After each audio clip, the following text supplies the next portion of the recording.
We are at a critical point in America. It is undeniable that ever since President Trump was elected, there's been many attempts actually, to usurp his authority by any and all means necessary. In last week's podcast, I gave this purported attempted impeachment a name that it deserves, and I called it a coup. And I've taken some flack for that. But I stand by it. This is Carl Brizzi. You're listening to Carl Brizzi Live. I'm going to explain why I believe it's a coup, and I'm going to explain by using a prosecutor analogy. I'm going to do that because I've spent most of my adult life as a prosecutor. Imagine a prosecutor who begins with the presumption that a citizen is a menace, like many believe Donald Trump is. And then that prosecutor proceeds to find a way to justify charging that person with a crime. Now, most would agree that that is an abuse of power. If discovered, that prosecutor would be removed from the involvement of that matter because of the bias, because of the conflict of interest, and any prosecution of that individual would be tainted and it would be presumed invalid. Now, that's why Nancy Pelosi initially said about these impeachment hearings that they would only proceed if they were bipartisan. That obviously is a lie. What we are witnessing is completely a partisan, one-sided attack that comes after a series of backstage efforts to delegitimize Trump's presidency. And what do I mean by that? It's not like this impeachment thing is the very first attempt to not defeat Donald Trump at the ballot box, right? Right after he was elected, if you remember, there was an attack on the electoral process, literally trying to change the way presidents get elected in this country. And why was that? It's because their side lost, because they ran a horrible candidate in Hillary Rodham Clinton. And then they wanted to change the process of how presidents are elected in this country. Not a peep before 2016, but only afterwards when they didn't get what they wanted. Now, this has been a series of attacks on the president, and this impeachment is the culmination of those attacks and an abuse of the constitutional process. And that's what I mean when I say coup. The founders did not anticipate that high crimes and misdemeanors would be used in this way, especially after they have signaled over and over and over again that they're going to do anything and everything they can with legal interpretations and framing of the president's actions in such a way to justify undermining his 2016 win. And think back, right? Right after he's elected, or actually before he's sworn in, after he's elected, they want to literally have the electoral voters in the Electoral College not cast their votes according to how the states voted. What? That doesn't seem right. But anything and everything to make sure that Donald Trump isn't president. They've tried to use the 25th Amendment, claiming that he's like just plain loco. He's cuckoo for Cocoa Puffs. That was the Maxine Waters plan. Trump is tweeting, Rob, and therefore he's saying bad things. He should be impeached for it. You see what I'm getting at? These efforts to vilify and harass him began before he took office, and they're culminating in these attacks a year before the 2020 election. Just beat him, folks. Run a good candidate.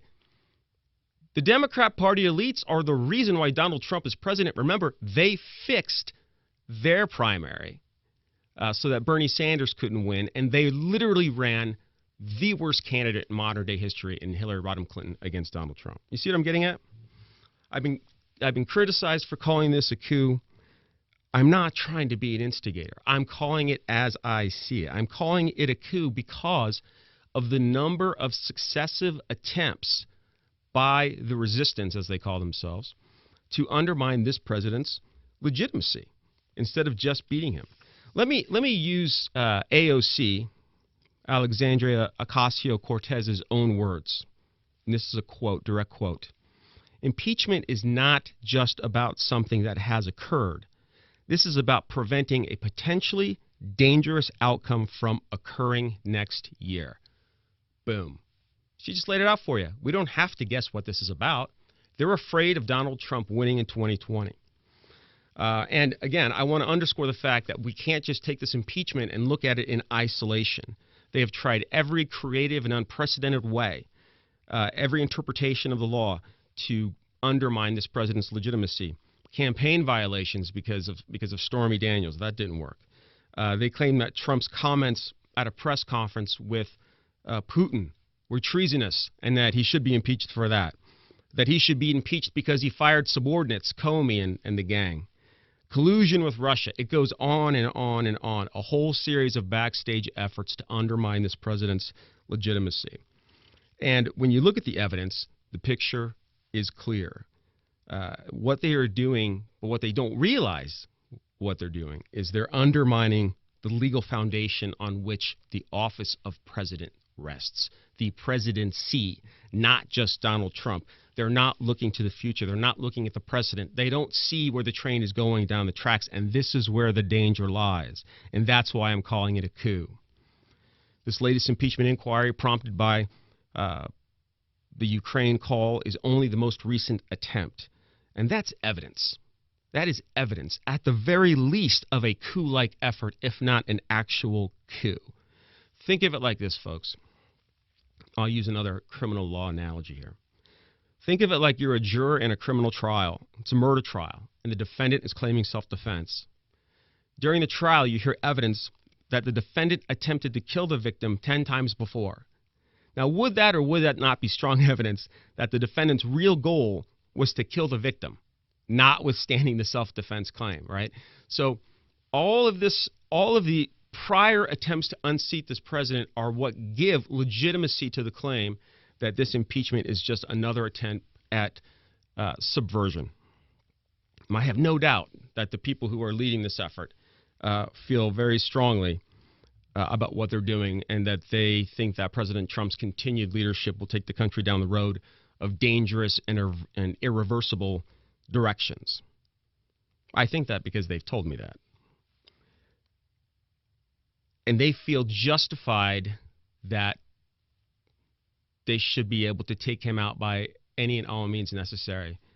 And that's what's going on. I mean, look, you can just look at these celebrities, what they've said. Kathy Griffin held up a bloodied, decapitated head of President Trump. Can you imagine if somebody did that with President Obama's head? Can you imagine? Madonna, at an anti-Trump march in D.C., said she's thought about blowing up the White House. Who says those things? And people cheered.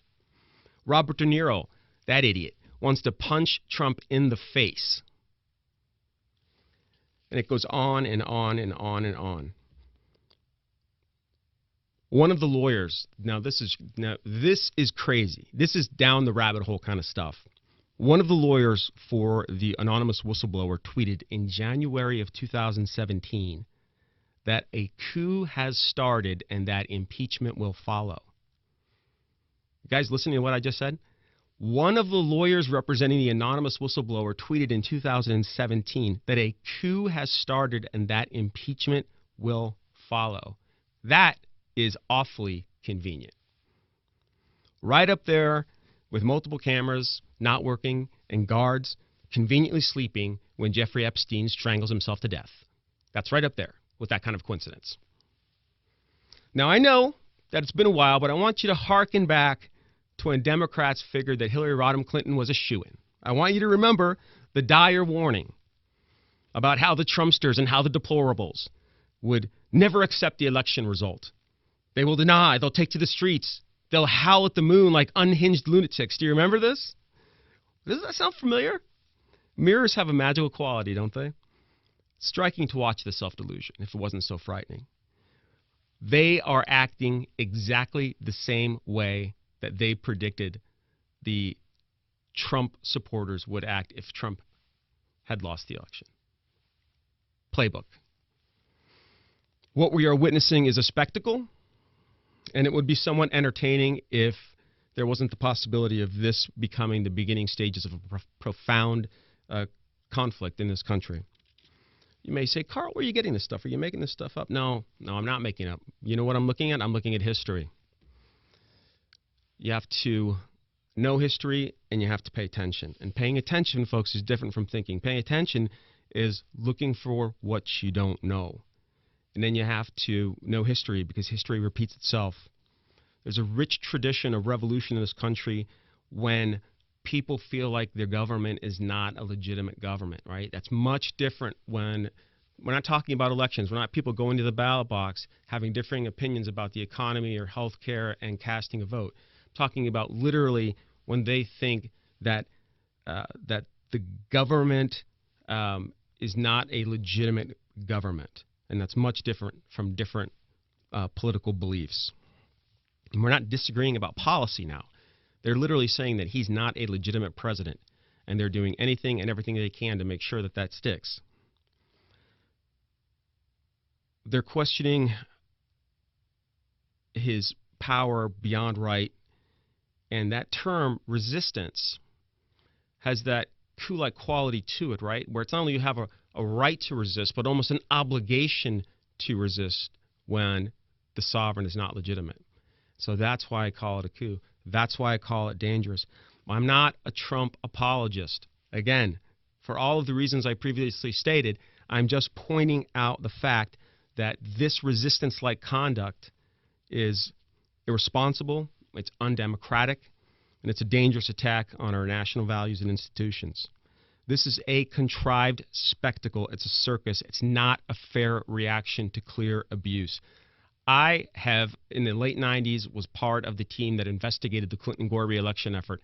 Countries have been trying to interfere with elections and have been interfering with elections for decades and decades and decades. Again, this is a contrived plan to remove a legitimate president, and if it wasn't, I wouldn't call it a coup, but it is, and so I am. Listen to Brizzi Live.